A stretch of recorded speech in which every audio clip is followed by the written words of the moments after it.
اللہ کہتے ہیں کہ زندگی میں ایک دفعہ احرام باندھ کے آؤ، پراپر ڈریس پہننے کی اجازت نہیں ہے، اور دیوانوں کی طرح بیت اللہ کے گرد چکر لگاؤ، صفا مروا میں دوڑو۔ حالانکہ کون سی بات ہے دوڑنا، تو کوئی عبادت نہیں کہلاتی نا۔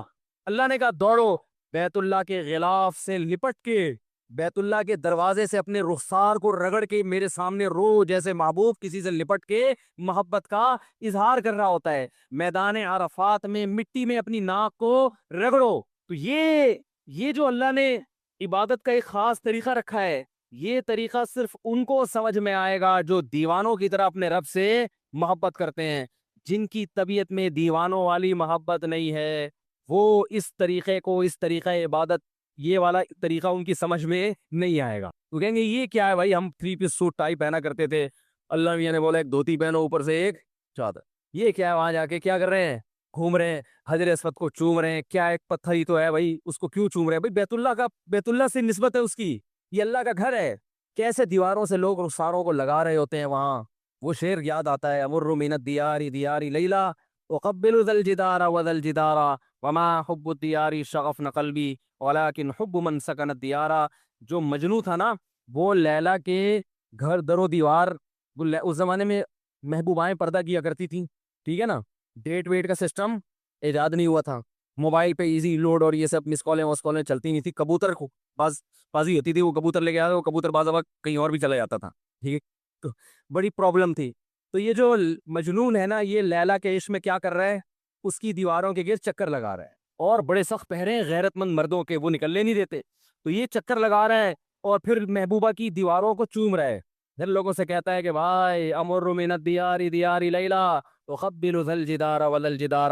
لوگوں میں لیلا کے در و دیوار کے گرد گھومتا ہوں، کبھی اس دیوار کو چومتا ہوں، کبھی اس دیوار کو۔ لوگوں اتنا پاگل نہیں ہوں کہ مجھے دیواروں سے محبت ہو گئی ہے۔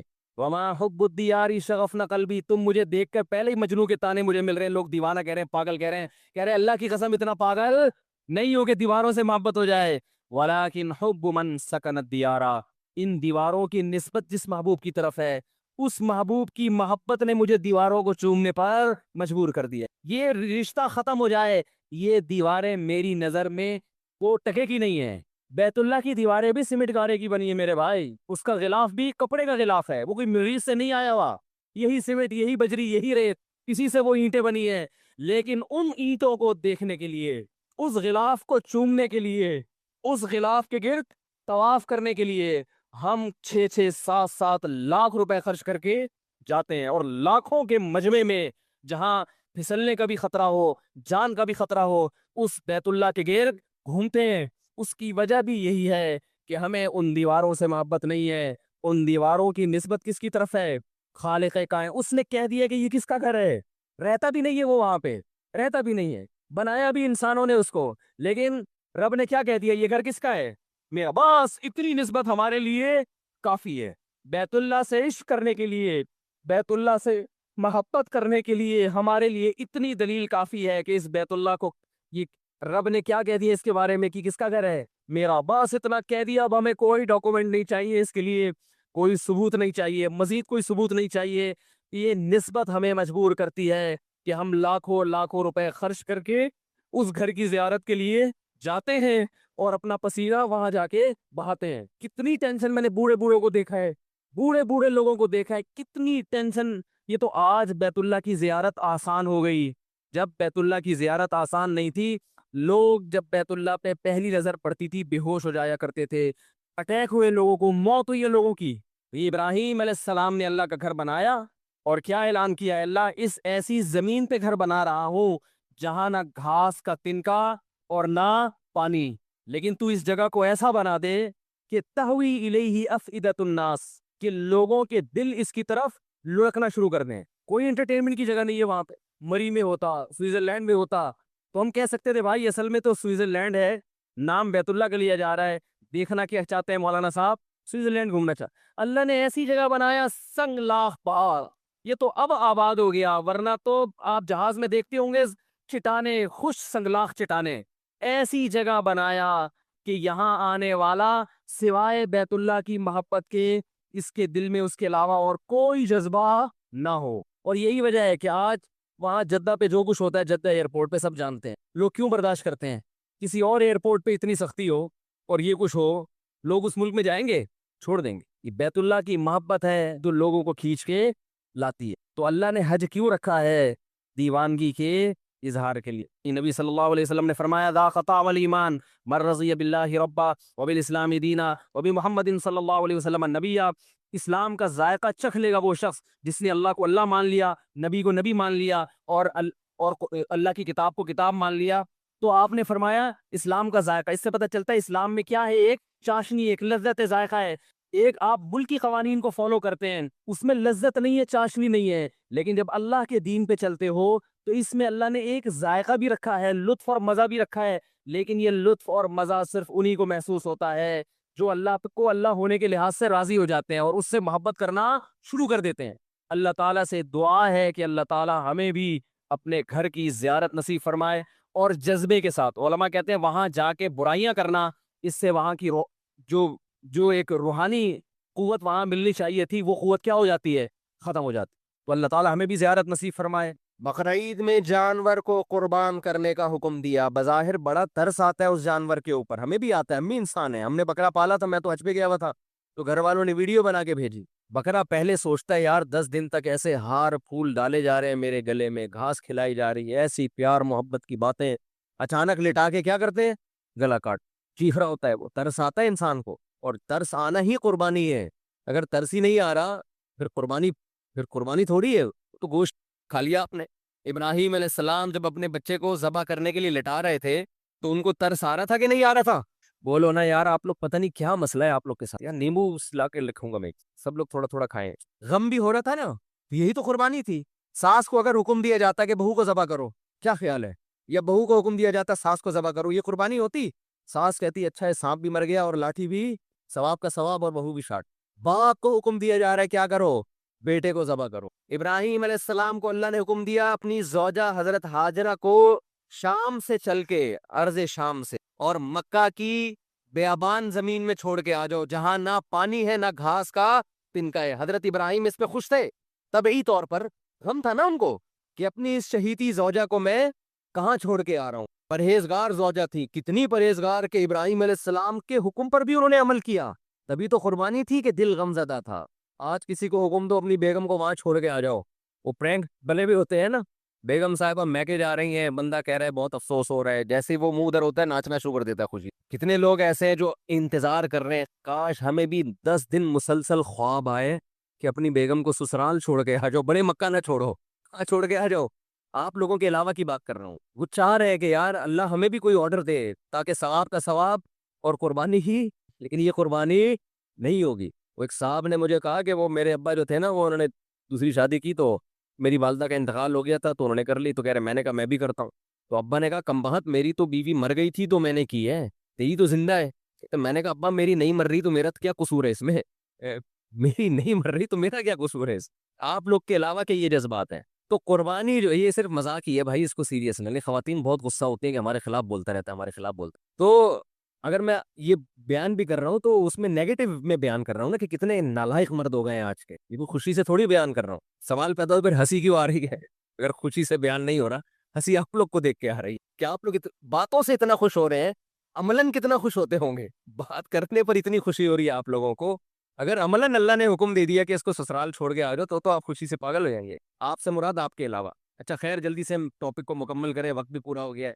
تو جب اللہ اس کے رسول نے کوئی حکم دے دیا، اللہ کا اللہ ہونا ثابت ہو گیا، رسول کا رسول ہونا ثابت ہو گیا، اب جب حکم دیا جائے گا تو حکم آپ کی کھوپڑی میں آئے یا نہ آئے، آپ نے کیا کرنا ہے؟ فالو۔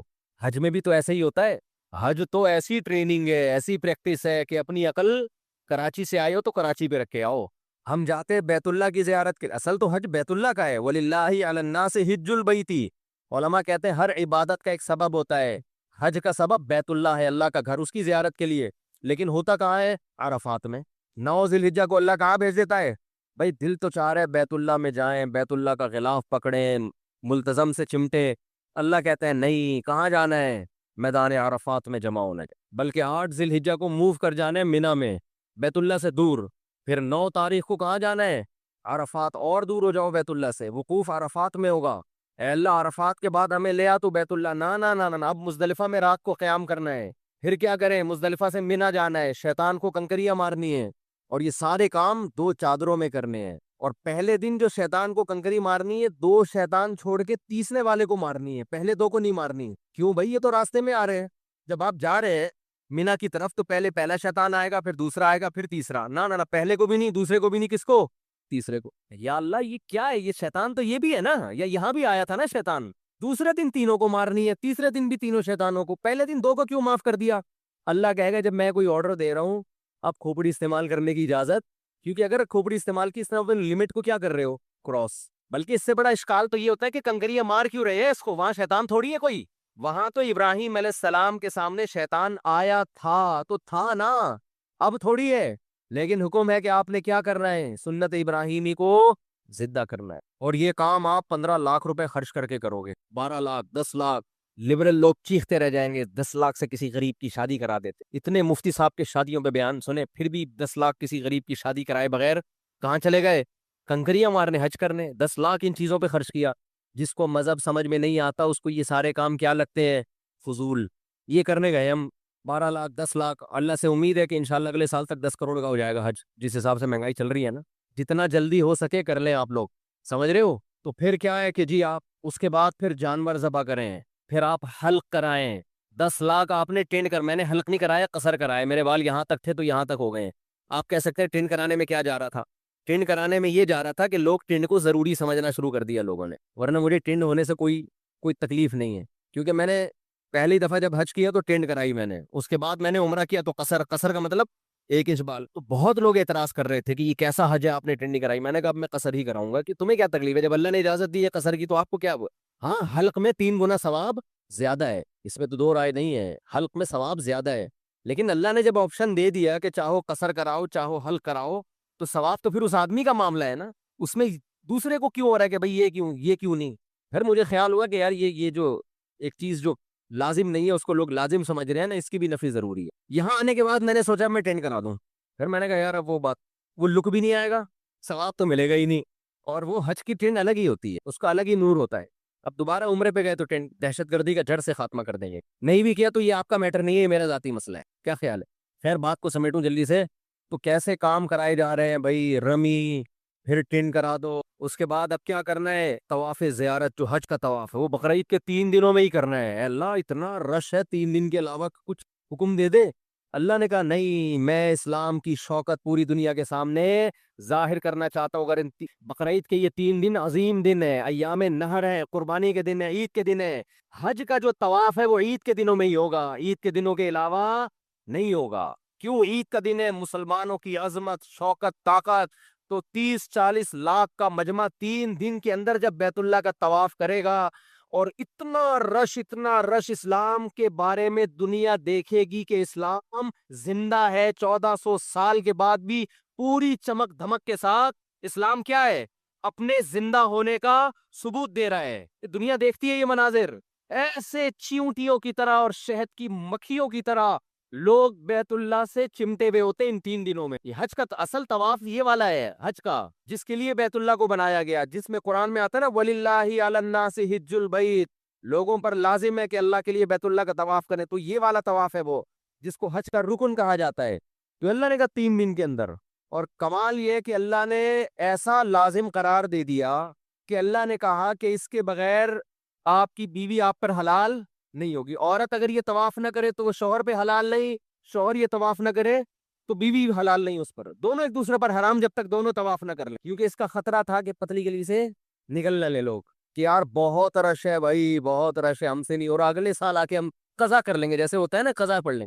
اللہ نے کہا قضا نہیں پڑھ سکتے، قضا نہیں کر سکتے، اس کو ابھی کرنا پڑے گا۔ تو یہ سارے کام ہم سے کرائے جا رہے ہیں یہ بتانے کے لیے کہ جب اللہ کو اللہ، رسول کا رسول مان لیا تو اب اس کے آرڈر کو کیا کرنا ہے؟ فالو کرنا ہے اس کے آرڈر۔ جنتیوں کو اللہ جنت میں داخل کرتے ہوئے بتا دیں گے بھائی اب ہمیشہ رہنا ہے یہاں، کیا خوشی کا دن ہوگا آپ سوچئے۔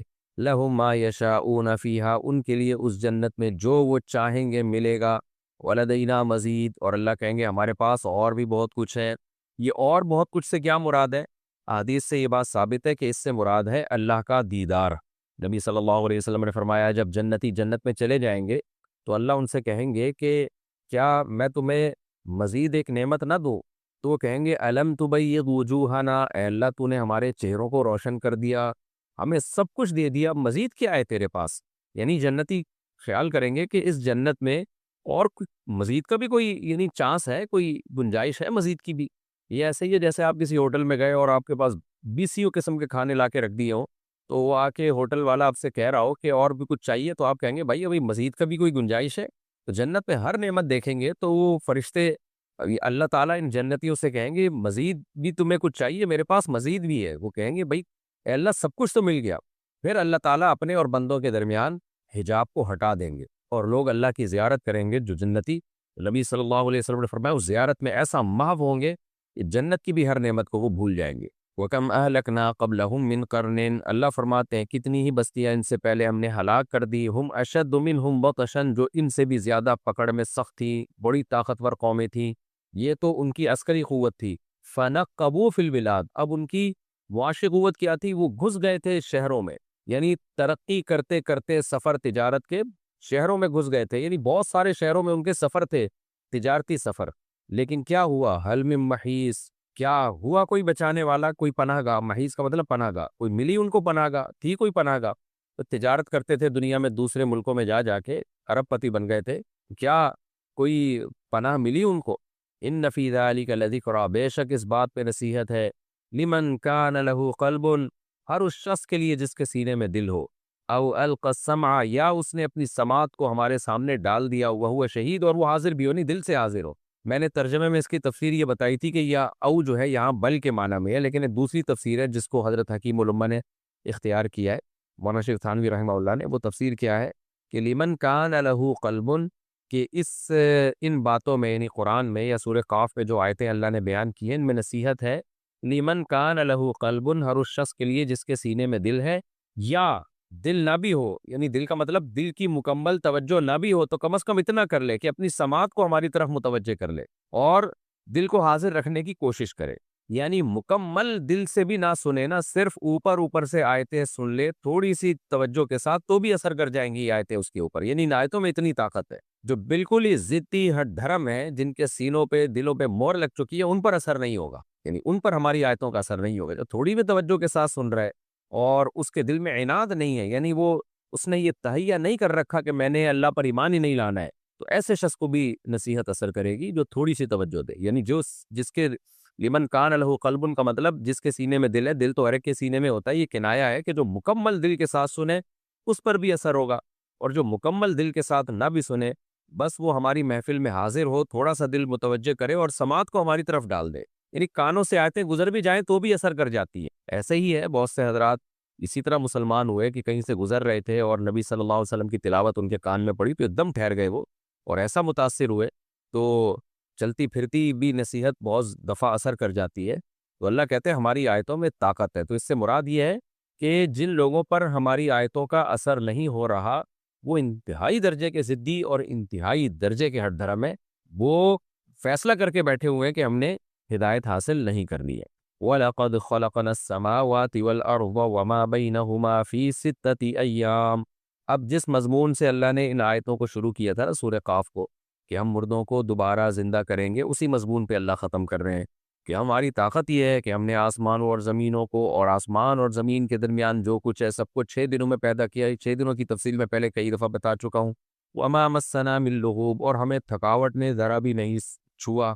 بس اے نبی اس سے صاف پتہ چلتا ہے کہ اللہ کی قدرت ثابت ہو گئی، اللہ بہت طاقتور ہے، تو اب آپ کو ان کی باتوں میں غم نہیں ہونا چاہیے۔ جب اللہ طاقتور ہے وہ مردوں کو زندہ بھی کر دے گا، آپ کی مدد بھی کرے گا، لہذا ان کی جو بیہودہ باتیں ہیں نا جس سے سورہ قاف کو ہم نے شروع کیا تھا، وہ کہتے تھے کہ اللہ نے ہم میں سے کیسے کسی کو پیغمبر بنا لیا اور اللہ دوبارہ مردوں کو کیسے زندہ کرے گا، تو فصبر، آپ ان کی باتوں پہ صبر کیجئے، ما یقولون، جو کچھ یہ کہہ رہے اس پہ صبر کیجئے، لیکن صبر ملتا ہے عبادت سے، نماز سے، تسبیحات سے، تو اس کے لیے کیا کرنا ہے؟ وَسَبِّحْ بِحَمْدِ رَبِّكَ، اپنے رب کی پاکی کے ساتھ، اپنے رب کی تعریف کے ساتھ اس کی تسبیح بیان کرنی ہے، قبل طلوع الشمس وقبل الغروب، طلوع شمس سے پہلے بھی اور غروب شمس سے پہلے بھی، اس میں فجر کی نماز بھی آ گئی، عصر کی نماز بھی آ گئی، یعنی مطلق تسبیح مراد ہے لیکن اس میں نمازیں بھی خود بخود داخل ہیں۔ وَمِنَ اللَّيْلِ، رات کے حصوں میں بھی اللہ کی عبادت کیجیے، فَسَبِّحْ، اس کی تسبیح بیان کیجیے، نماز کو بھی حدیث میں تسبیح سے تعبیر کیا گیا ہے. حضرت عائشہ رضی اللہ تعالیٰ عنہ کی حدیث ہے،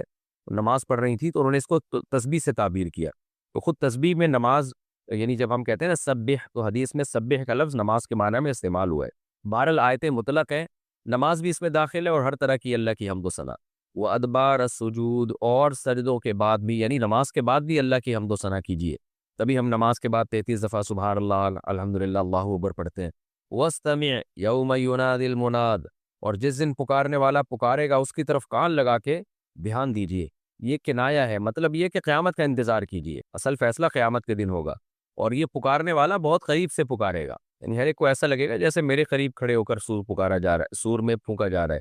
یوم یسمعون الصیحۃ بالحق، جس دن حق کے ساتھ یہ لوگ اس پکار کو سنیں گے. ذالک یوم الخروج، یہ مردوں کے نکلنے کا دن ہوگا، سب نکل آئیں گے قبروں سے. انا نحن نحیی ونمیت، بے شک ہم ہی نے زندہ کیا تمہیں اور ہم ہی موت دیتے ہیں. وَإِلَيْنَا الْمَصِيرُ، اور ہماری ہی طرف لوٹ کر آنا ہے. یعنی ہم نے جب زندہ کر لیا، اس پہ تمہیں تعجب نہیں ہو رہا کہ ہم پیدا کیسے ہو گئے، پھر ہم تمہیں موت دے دیتے، اس پہ تعجب نہیں ہو رہا، تعجب ہو رہا ہے کہ ہماری طرف لوٹ کے کیسے آؤ گے. اس لیے اللہ نے فرمایا دو پروسیس تو دیکھ لیے، وہ الینا المصیر، لوٹ کے ہماری طرف آنا ہے، یہ بھی دیکھ لو گے. یہ کب ہوگا؟ یوم تشقق الارض عنہم سراعا، جس دن زمین ان سے پھٹے گی اس طرح کہ یہ دوڑ رہے ہوں گے میدان حشر کی طرف. ذالک حشر، یہ ایک حشر ہوگا، ان لوگوں کو جمع کرنا ہوگا. اور یہ علینا یسیر، ہم پہ بہت آسان ہے. یہ حشر جو ہے یہ ہم پہ بہت آسان ہے. نحن اعلم بما یقولون، نبی کو تسلی دی جا رہی ہے آخری آیت میں. اے نبی، ہم خوب جانتے ہیں ان باتوں کو جو یہ کر رہے ہیں، یہ جو اعتراضات کر رہے ہیں ہم خوب جانتے ہیں. وما انت علیہم بجبار، اور آپ ان پر جبار نہیں، یعنی یہ زبردستی نہیں کر سکتے آپ. تو نبی کو بھی تسلی ہے کہ آپ کا کام پیغام پہنچانا ہے، بس آپ پہنچاتے رہیے. وہ پیغام کیا ہے؟ فذکر بالقرآن، آپ قرآن کے ذریعے نصیحت کیجیے. من، ہر اس شخص کو، یا خوف وعید، جو میری وعید سے ڈرتا ہے. ہمارے شیخ حضرت مفتی رشید احمد صاحب رحمہ اللہ تعالیٰ نے کے پاس جو قرآن تھا اس پر یہ آیت لکھی ہوئی تھی، فذکر بالقرآن من یخاف وعید. حضرت فرماتے تھے قرآن مجید کے ٹائٹل پہ نا، یہ مجھے سب سے زیادہ جو آیت پسند ہے، یعنی جو حضرت کی خواہش تھی کہ قرآن کے ٹائٹل پہ جو آیت ہونی چاہیے وہ یہ ہونی چاہیے، فذکر بالقرآن من یخاف وعید. یعنی ایسے قرآن پہ باہر لکھا ہوا ہونا چاہیے، تاکہ جب ہم قرآن کی تلاوت شروع کریں تو ہمیں پتہ چل جائے کہ بھائی اس سے اللہ نے کہہ دیا کہ ڈرائیں اس شخص کو، نصیحت کیجیے اس شخص کو جو میری وعید سے ڈرتا ہے. تو ڈرنے والے لوگوں پر اثر ہوگا، اور جن کے دل سخت ہو چکے ہیں ان پر قرآن کا کوئی اثر نہیں ہوگا. خیر، کسی نے پوچھا ہے میری 42,000 روپے تنخواہ ہے، ساری تنخواہ گھر کی ضروریات پہ خرچ ہو جاتی ہے، کیا میں کسی کو زکوٰۃ دے سکتا ہوں؟ رہنمائی فرمائیے. بھائی جب 42,000 روپے تنخواہ ہے اور تنخواہ گھر میں خرچ ہو جاتی ہے تو آپ پہ زکوٰۃ واجب نہیں ہے، لازم نہیں ہے. دینا چاہیں تو نفلی صدقے کا ثواب ملے گا آپ کو، بہت اچھی بات ہے، لیکن پہلے اپنے گھر والوں کی فکر کریں. ایسا نہ 42,000 روپے آپ نے پکڑا دیے تو پھر کل دوسروں سے زکوٰۃ مانگتے پھر رہے ہو، یہ نہیں ہونا چاہیے. آسمہ صاحبہ انڈیا سے، اگر شوہر ظلم کرے اور بدنام کرے تو کیا اس پر پولیس کیس کر سکتے ہیں؟ ظلم کی نوعیت کیا ہے؟ تھوڑی بہت اونچ نیچ ہر گھر میں ہوتی ہے، کبھی بیوی کی طرف سے حقوق میں کوتاہی ہوتی ہے، کبھی شوہر کی طرف سے. تو میاں بیوی کا جو رشتہ ہے وہ برداشت ہی کی بیس پہ چلتا ہے. پورے حقوق لینے کی کوشش کریں گی تو کبھی بھی نہیں چلے گا. اور شوہر کو بھی میں یہی کہتا ہوں کہ 100% چاہو گے کہ بیوی میری فرما بردار بن کے رہے تو ایسا نہیں ہو سکتا، کچھ نہ کچھ برداشت ہر ایک نے کرنا پڑتا ہے. باقی اگر ظلم کی نوعیت بہت زیادہ بڑھ چکی ہے تو پھر بھائی سیدھا اس سے علیحدگی لے، پولیس کیس کی کیا ضرورت ہے؟ علیحدگی لے. ایسا آدمی شوہر بھی ہو اور تھانے میں بھی ہو، یہ نہیں ہو سکتا. وہ پھر شوہر رہے گا نہیں شوہر والی، وہ کیسے بیوی سے محبت کرے گا؟ تو اس سے تو ظلم اور بڑھنے کا خطرہ ہے. پولیس کبھی بھی ظلم کو گھروں کے اندر جا کے نہیں روک سکتی، یہ خوب سمجھ ذہن میں رکھیں. جس نے ظلم کرنا ہوتا ہے نا وہ اس طریقے سے کر لیتا ہے کہ پولیس کیس بن ہی نہیں سکتا. اس لیے ایسے آدمی سے جان چھوڑائیں. بہرحال اگر کوئی بے تحاشا مارتا پیٹتا ہے، کوئی خدا نہ خواستہ کوئی جان کا خوف ہے، تو پولیس کیس بھی کیا جا سکتا ہے. میں جائز ناجائز کی بات نہیں کر رہا، لیکن بیوی جب شوہر کے خلاف تھانے میں چلی گئی تو پھر شوہر کے دل میں بیوی کی ویلیو رہتی نہیں ہے، تو وہ رشتہ ویسے ہی ٹوٹ جاتا ہے. تو آپ پہلے ہی توڑ دیں اس کو. عدالت سے تنسیخ نکاح کروایا جا سکتا ہے، شرعی عدالت سے.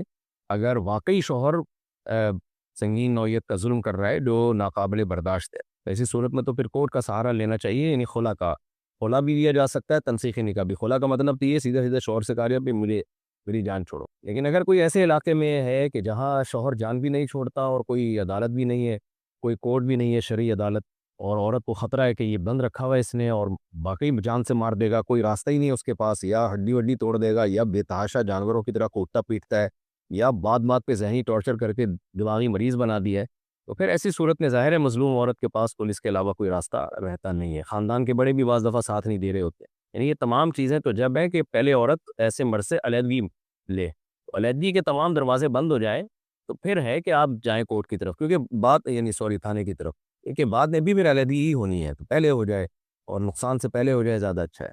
انڈیا سے کسی نے پوچھا ہے، میں نے آن لائن آرڈر کر کے کچھ منگوایا تھا، وہ سامان مجھے موصول ہو گیا، مگر ایپ میں یہ ظاہر ہوا کہ آپ کا آرڈر کینسل ہو گیا اور پیسے بھی مجھے واپس دے دیے گئے۔ میں نے رابطہ کیا تو انہوں نے کہا وہ پیسے آپ رکھ لیجئے، کچھ ٹیکنیکل ایشو کی وجہ سے ایسا ہوا، تو کیا میرے لیے وہ پیسے رکھنا جائز ہوگا؟ جب انہوں نے کہہ دیا پیسے رکھ لیں تو رکھ لیں، اللہ کا نام لے کے وہ اگر کہہ رہے ہوتے ہیں نا نہ رکھیں یہ دھوکہ ہوا ہے، ویسے ہی ایک نقصان تو کمپنی کا ہوتا ہے، لیکن کمپنی نے میرا خیال ہے اتنی اجازت دی ہوئی ہوتی ہے کہ اگر ایپ میں کوئی گڑبڑ کی وجہ سے سامان ڈیلیور ہو جائے اور ایپ میں شو یہ ہو کہ ڈیلیور نہ ہو، تو کمپنی پھر چشم پوشی سے کام لیتی ہے اور وہ کہتی ہے جانے دو بھائی، کیونکہ ان کے پھر سسٹم میں بڑی اس کو مینیج کرنا، سسٹم میں اس کو حساب کتاب کرنا ان کے لیے بہت مشکل ہوتا ہے۔ انجم صاحب ممبئی سے، جس رسی پر ناپاک کپڑے سکھائے جاتے ہیں اس پر پاک کپڑے سکھائے جا سکتے ہیں، اس رسی کو پاک کرنا پڑے گا؟ دیکھو اگر ناپاکی گیلی تھی اور رسی پہ آپ نے کپڑے ڈال دیے اور وہ گیلی ناپاکی والا حصہ رسی پہ لگ گیا تو پھر رسی ناپاک ہو گئی، تو ایسے ہی ناپاک رسی پہ آپ جب گیلے کپڑے ڈالیں گے تو وہ بھی ناپاک ہو جائیں گے۔ تو اس لیے اگر ناپاک کپڑے ناپاک تھے مگر خشک ناپاکی تھی، گیلی نہیں تھی، تو ناپاکی خشک ہو چکی، جیسے پیشاب لگا ہوا تھا بچوں کی شلوار یا پینٹ وغیرہ پر اور وہ پیشاب خشک ہو گیا، وہ پینٹ آپ نے ڈال دی باہر پہ تو خشک پیشاب ہے نا، وہ تو رسی کو ناپاک نہیں کرے گا، تو اس لیے اس میں آپ دوسرے کپڑے سکھا سکتی ہیں۔ پچھلے 4-5 سالوں کی زکوٰۃ ایک سال کیسے نکالے ہیں؟ سالوں کی زکوٰۃ بھی نکلتی ہے آپ کے ماشاءاللہ، 40 سالے پہ ایک سالہ، اچھا خیر، 4-5 سالوں کی زکوٰۃ ایک ساتھ کیسے نکالیں؟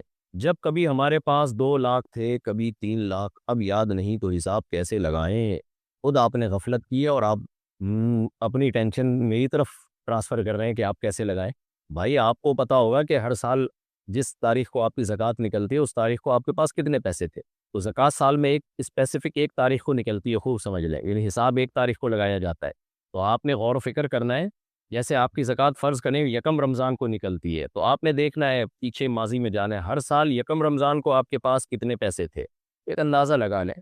اگر آپ کا خیال ہوگا 2 لاکھ روپے تھے تو احتیاطاً 2.5 لاکھ کر دیں اس کو آپ، تاکہ کم نکلے، کم زکوٰۃ نہ نکلے زیادہ نکلے، تو ایسے اندازہ لگا کے آپ ہر سال کی زکوٰۃ نکالیں، اب یہ آپ نے ہی اندازہ لگانا ہے۔ نماز میں سمیع اللہ لمن حمیدہ کے بعد ربنا لک الحمد امام اور مقتدی دونوں کو کہنا ہوگا۔ دیکھیں امام سمیع اللہ لمن حمیدہ بھی کہتا ہے، ربنا لک الحمد بھی کہتا ہے، لیکن مقتدی صرف ربنا لک الحمد کہیں گے، سمیع اللہ لمن حمیدہ مقتدی نہیں کہیں گے۔ ہم نے سنا ہے کہ جب اللہ ناراض ہوتا ہے تو سجدے کی توفیق چھین لیتا ہے، یہ بات مجھے سمجھ نہیں آتی کہ اللہ سجدے کی توفیق کسی سے کیوں چھینے گا؟ آپ اس بحث میں نہ جائیں کہ سجدے کی توفیق چھینتا ہے کہ نہیں چھینتا، آپ جا کے سجدہ کر لیا کریں، جب نماز کا ٹائم ہو نماز پڑھ لیا کریں بس۔ باقی اللہ تعالیٰ سجدے کی توفیق چھینتا ہے، اس کا مطلب یہ ہے کہ جب انسان برے اعمال کرتا ہے تو پھر برے اعمال کی توفیق ہی ملتی ہے اس کو، اچھائی کی طرف اس کا ذہن نہیں جاتا، تو ہر عبادت میں پھر کمی آتی ہے، اور جب عبادت کی طرف چلتا ہے تو پھر برائیوں سے بچنے کی توفیق ملتی ہے، پھر ہر آنے والا دن اس کا بہتر سے بہتر ہوتا چلا جاتا ہے۔ انسان کبھی ایک اسٹیج پہ نہیں ہوتا، یا تو اچھائی کی طرف جا رہا ہوتا ہے یا برائی کی طرف جا رہا ہوتا ہے، یعنی اچھائی کی طرف ترقی